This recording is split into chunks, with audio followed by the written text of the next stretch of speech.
자녀들아 주 안에서 너희 부모에게 순종하라. 이것이 옳으니라. 내 아버지와 어머니를 공경하라. 이것은 약속 있는 첫 계명이니 이로써 네가 잘되고 땅에서 장수하리라. 아멘.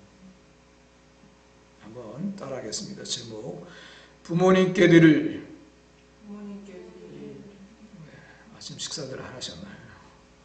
부모님께 드릴 최고의 선물. 자, 눈에 힘을 꽉 주시고 벌써부터 눈에 힘이 풀리면 안 됩니다. 자, 어느 어머니가 훈련소에서 아들의 사율식을 보러 갔습니다. 총 들고 하잖아요. 줄지어가지고 수십 명의 군인이 줄을 맞춰서 행진하는데 어머니가 이렇게 말했습니다. 참 바보 같은 놈들. 발도 하나 못 맞추고 발 맞추는 놈은 우리 아들 하나뿐이네. 무슨 말인지 못 알아들으셨나 보네. 다 맞췄는데 자기 아들만 못 맞추고 있는 겁니다. 이건 웃자고 하는 얘기지만요, 어머니의 마음은 정말 그렇습니다. 자식만 보이는 그 눈, 자식이 잘 되기만을 바라는 그 마음, 우리는 그 안에서 하나님의 사랑을 보게 됩니다. 오늘은 어버이 주일입니다. 누구에게나 어머니와 아버지는 존재의 시작이자 사랑의 기억입니다. 하지만 시간이 지나면 우리는 종종 그 사랑을 당연하게 여기고 그 은혜를 잊고 살기 쉽습니다. 오늘은 하나님의 말씀을 따라 우리가 부모님을 어떻게 대해야 하는지, 그리고 그 속에 담긴 하나님의 마음은 무엇인지 함께 나누고자 합니다. 첫 번째, 부모님의 사랑은 하나님의 사랑의 그림자입니다. 뭐라고요? 네, 부모님의 사랑은 하나님의 사랑의 그림자다. 한 광고에서 이렇게 말합니다. 29, 14시간을 여러분 보이실지 모르겠습니다. 29, 14시간을 기다렸어야 자식의 울음소리를 들을 수 있었습니다. 당신은 신을 믿지 않았지만 당신도 모르게 기도를 올렸습니다. 37, 자식이 우등상을 타서 가장 잘 보이는 곳에 액자를 걸었습니다. 48, 자식이 대학 시험을 보러 갔습니다. 당신은 평소와 다름없이 출근했지만 하루 종일 일이 손에 잡히지 않았습니다. 53, 자식이 첫 월급으로 내일을 사왔을 때는 밤새 그 옷을 입어보고 또 입어보았습니다. 65, 자식이 명절에 못 내려온다고 하자 동네 사람들에게는 아침 일찍 올라갔다며 처음으로 거짓말을 했습니다. 오직 하나, 자식 잘 되기만을 바라며 살아온 한평생.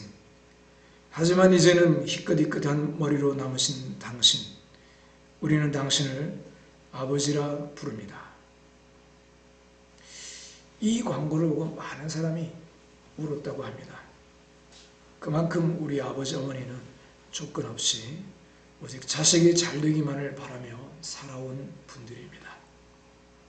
시편 103편 13절은 이렇게 말씀합니다. 같이 한번 읽어볼까요? 아버지가 자식을 긍휼히 여김같이 여호와께서는 자기를 경외하는 자를 긍휼히 여기시나니 이는 그가 우리의 체질을 아시며 우리가 단지 먼지뿐임을 기억하심이로다. 하나님은 우리를 아버지가 자식을 긍휼히 여김같이 긍휼히 여기신다고 합니다.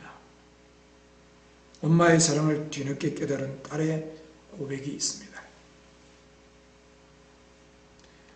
마음으로만 듣는 게 아니고 눈으로 듣는 거라고 했습니다. 저를 보시기 바랍니다. 동태국만 보면 엄마 생각나요. 몸이 아파서 나에게 국을 떠달라고 하시면서도 당신 국그릇에는 동태머리만 2개 뜨게 하시고 내 국그릇엔 몸통을 담으라고 하셨죠. 저는 정말로 엄마가 동태머리를 제일 좋아하는 줄 알았어요. 그땐 진짜 몰랐어요. 동태국을 먹을 때마다 엄마는 동태머리를 좋아하니까 넌 살을 많이 먹어라. 이렇게 말씀하시던 엄마 모습이 떠오릅니다. 이젠 그 말씀의 뜻을 조금 알 것 같아요. 엄마. 어릴 적 저도 어머니가 타버린 반찬을 골라 드시는 걸 보았습니다. 엄마는 단 거 좋아해. 그때는 그 말이 진심인 줄 알았습니다. 하지만 자라면서 깨달았습니다. 그건 사랑이었습니다. 내가 좋은 것 먹게 하시려 당신은 가장 나쁜 것을 드셨던 겁니다. 그 사랑 안에 하나님의 무조건적인 사랑이 담겨 있었습니다. 그래서 부모님의 사랑은 단지 인간의 사랑이 아니라 하나님의 사랑을 이 땅에 드러내기 위한 통로인 것입니다. 부모, 그러면 육신의 부모가 있다 생각하는데 마틴 루터의 대요리 문답에 보면요, 네 종류의 부모가 있다 이렇게 이야기를 합니다. 첫 번째, 나를 낳아주신 육신의 부모입니다. 육신의 부모님과의 바른 관계를 통해 하나님 아버지와 바른 관계를 가질 수 있습니다. 둘째, 영적인 부모가 있습니다. 목사님을 말합니다. 가톨릭에서는 교역자를 신부라고 합니다. 신부. 영적인 신, 아버지의 부모. 그래서 영적 아버지다 해서 신부라고 합니다. 제가 어릴 때는 몰라가지고 신랑 신부인 줄 알았는데 그게 아니더라고요. 그러니까 영어로는 father 그렇게 합니다. father. 그래서 예전에 신부는 나이 고하를 막론하고 교인들을 대할 때 자녀를 대하듯 말을 낮추어 뭐뭐하게 그렇게 했답니다. 뭐뭐하게. 신앙생활을 할 때 영적 아버지인 목사와의 바른 관계를 맺어야 하나님과 바른 관계에 들어갈 수 있습니다. 세 번째, 나에게 지식을 공급해 주는 아버지가 있습니다. 누굴까요? 스승입니다. 그래서 스승을 사부라고 부른다 하는 거죠. 사부. 거기에 나온 부자도 아버지 부자, 사부. 네 번째, 왕을 아버지라고 루터는 말했습니다. 왕. 국가의 원수를 존경할 수 없는 나라는 불행한 나라입니다. 오늘날은 정치 지도자를 존경하는 마음이 아쉬운 시대를 살아가고 있습니다. 참으로 존경받는 지도자가 나타나기를 기도합니다. 이제 대통령 선거도 며칠 안 남았는데 여러분 기도 많이 해야 합니다. 우리가 대충 되겠지 하고 있다가 나중에 후회하고 5년이 아니고 10년, 20년이 될 수 있어요. 어떤 당에서는 대통령 한번 하면 20년 해먹을 거다 그런 얘기를 공언을 했습니다. 그래서 여러분 5년 우리가 고통을 했는데 그거로 충분하잖아요. 교회가 얼마나 많이 문을 닫았는지 모릅니다. 그 5년 동안에 회복이 잘 안 돼요.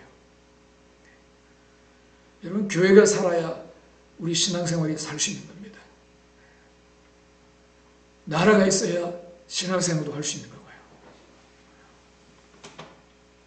전도해보면 아시겠지만요. 아이들은 진화론이 진리인 줄 알아요. 왜 그럴까요?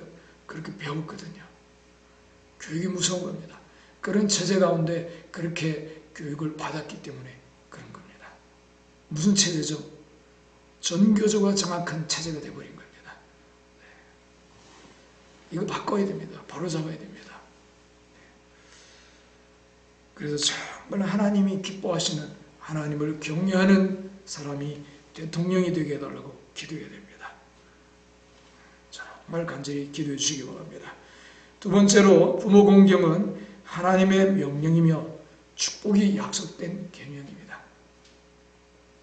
뭐라고요? 하나님의 명령. 그리고 축복이 약속이 되어 있다. 여러분 10계명 중에 축복이 약속되어 있는 계명은 10개 중에 이거 한 개밖에 없습니다. 에베소서 6장 2절 3절은 이렇게 말합니다. 같이 읽겠습니다. 내 아버지와 어머니를 공경하라. 이것은 약속 있는 첫 계명이니 이로써 내가 잘되고 땅에서 장수하리라. 성경에서 공경하다라는 단어는 무게를 두다, 존중하다 이런 의미가 있습니다. 무게를 두다, 존중하다. 그래서 부모님을 공경한다는 것은 부모님을 무게 있게 여기고 존중한다 하는 뜻입니다. 무게 있게 여긴다, 존중한다. 구약에 보면요, 경외한다 하는 단어가 있는데 두려워한다는 의미죠. 이 말은 주로 하나님께만 사용됩니다. 그런데 레위기 19장 3절에 보면 너희 각 사람은 부모를 경외하고, 한번 읽겠습니다. 너희 각 사람은 부모를 경외하고, 하나님께 쓰는 경외라는 단어를 부모님에게 붙였다는 겁니다. 그래서 부모는 하나님과 함께 경외할 존재라는 겁니다. 굉장히 놀라운 말씀입니다. 왜일까요? 하나님은 사람에게 생명을 주셨는데 부모님을 통해서 주셨기 때문입니다. 사람은 생명 수여자인 하나님을 경외할 뿐 아니라 그 매개체인 부모도 공경해야 한다는 것입니다. 그리고 하나님은 그 명령에 특별한 축복을 약속하셨습니다. 뭐라고 했죠? 잘 되고 장수하리라. 단순히 오래 사는 게 아닙니다. 의미 있게, 복되게, 형통하게 살아가는 것을 말합니다. 주변을 보면 부모님을 잘 섬기는 이들의 삶이 참 평안하고 평탄한 것을 봅니다. 반대로 부모님과의 관계가 깨어져 있는 사람은 무엇인가 인생이 계속 엉키고 어려움을 겪는 경우가 많습니다. 그만큼 하나님께서는 부모 공경을 매우 귀하게 여기신다는 겁니다. 세 번째, 부모 공경하는 사람은 하나님의 축복의 통로가 됩니다. 뭐가 된다고요? 네, 축복의 통로가 됩니다. 열왕기상 2장 19절을 보면 솔로몬이 자신의 어머니를, 그 어머니가 누구죠? 솔로몬의 어머니 밧세바, 왕이 오른편에 앉힙니다. 밧세바는 원래 다윗의 아내가 아니었습니다. 누구였죠? 우리아의 아내. 우리아는 누구죠? 장군입니다. 다윗의 신하입니다. 다윗의 신하였던 우리아의 아내를 어쩌면 다윗이 뺏어서 그래서 나온 아들이 솔로몬입니다. 우리아의 아내였던 솔로몬의 어머니, 양반 고관 대작들로부터 얼마든지 무시당하기 쉬운 과거가 있었습니다. 그러나 자식된 솔로몬 임금이 그 여인을 공경하고 높여드릴 때에 그 누가 그 여인을 무시할 수 있었겠습니까? 하나님은 효도하는 자를 통해 이 땅에 복을 흘려보내기를 원하십니다. 이삭도 요셉도 다윗도 솔로몬도 모두 부모에게 효도했던 사람들이었습니다. 그들은 하나님께도 순종했고 그 순종의 시작은 부모 공경에서 출발했습니다. 사랑하는 여러분, 우리도 그런 효자 성도가 되어야 하지 않겠습니까? 이제 오늘 말씀을 어떻게 적용하면 좋을까요? 첫 번째, 부모님이 살아계신 분들 오늘 꼭 연락하십시오. 말씀을 전하고 싶은 사람이 있으면 미루지 마십시오. 감사합니다. 사랑합니다. 이 짧은 말이 때로는 하나님께 드리는 예배보다도 귀한 열매를 맺습니다. 시간을 드리고 감사를 표현하고 가능하면 물질로 섬기십시오. 감자탕 교회로 유명한 조연삼 목사님은 결혼 주례식을 할 때 젊은이들에게 부모 공경은 돈으로 하는 것이라고 가르친다고 합니다. 부모 공경은 돈으로 하는 것입니다. 근데 참 그 교회는요, 재정적으로 풍성해요. 이렇게 흘려보내는 것을 잘 가르쳐서 그런지 성도들이 물질의 복을 또 많이 받는 걸 보게 됩니다. 부모님이 예수님을 모르신다면 지금 기도하십시오. 그리고 복음을 전하십시오. 온 천하를 얻고도 내 부모님의 생명을 잃는다면 무슨 유익이 있겠습니까? 부모님을 주께 인도하는 것, 그것이 가장 위대한 효도인 것입니다. 할렐루야. 두 번째, 부모님이 이미 떠나신 분들, 이제 아픈 가슴을 내려놓으시기 바랍니다. 죄책감보다 하나님의 위로에 기대하십시오. 하나님은 우리의 눈물 속에서도 우리의 중심과 사랑을 보십니다.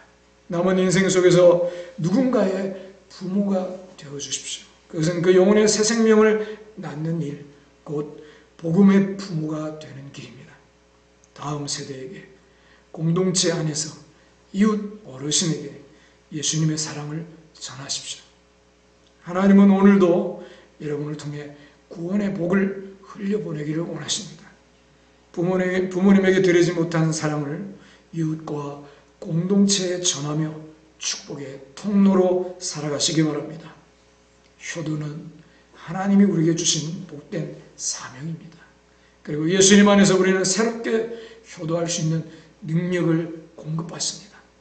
사랑하는 성도 여러분, 오늘 여러분이 효자 성도가 되어 하나님의 마음을 드러내는 복된 삶을 살아가시기를 주님의 이름으로 축복합니다. 믿지 않는 부모님, 예수님 믿게 하는 것 가장 큰 효도라는 것 꼭 기억하시고, 살아계실 때 효도하시고 예수님 믿을 수 있도록 꼭 전도하시고요. 그리고 부모님 돌아가신 분들, 자녀들, 그리고 이웃들, 또 다른 어르신들을 잘 섬기고 복음을 전하여 하나님의 생명을 나누는 복된 여러분 되시기를 주의 이름으로 축원합니다.